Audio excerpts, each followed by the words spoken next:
د بالیووډ د فلم انډسټري پیژندل شوي ستوري شاهرخ خان، سلمان خان او عامر خان ټوله نړۍ پیژني چې دا ستوري مسلمانان دي.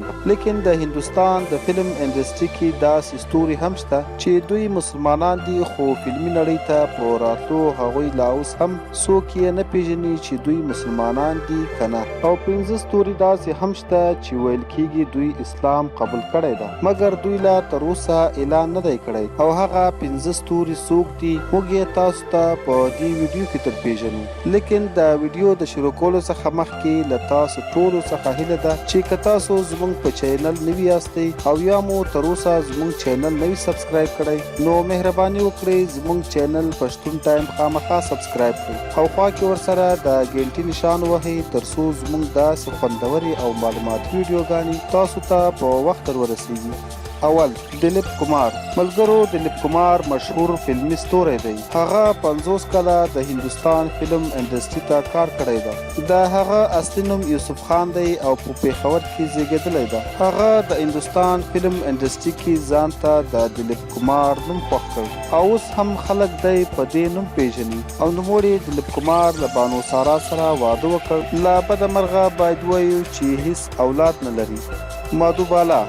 ملګرو، دا یوه ښځینه اکټرسه ده چې په ډیرو مشهورو فلمونو کې لوبېدلې ده لکه مغول اعظم او داسې نور.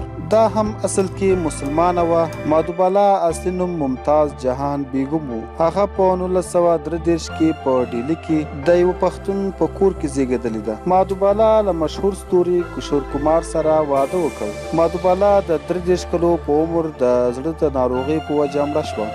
عالیه بټ.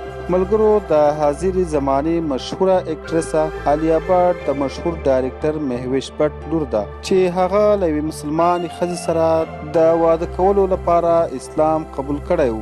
د مهوش بټ د پلار نوم شیرین محمد علي دی. عالیه بټ په عام ډول خلک په هندوانو کې ګڼي، بلکې د هغې تعلق د یوې مسلمانې کورنۍ څخه دی ځکه چې عالیه نوم مسلمانان په ځان کړي. تابو مشهور هندوستاني اکټرسه په ډیرو مشهورو فلمونو کې لاجواب کار کړی دی.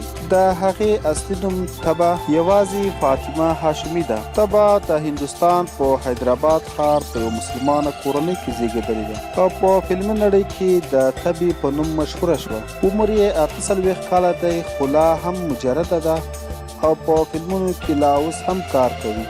سنجیدت. ملګرو، سنجیدت په ډیرو ناخوالو مشهور دی.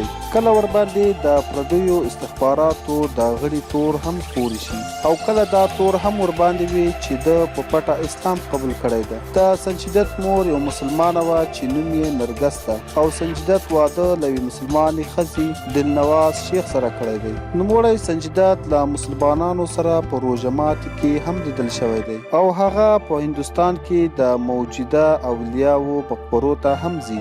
نو موږ دا حتما نشو ویلی چې هغه اسلام قبول کړی دی او کنه.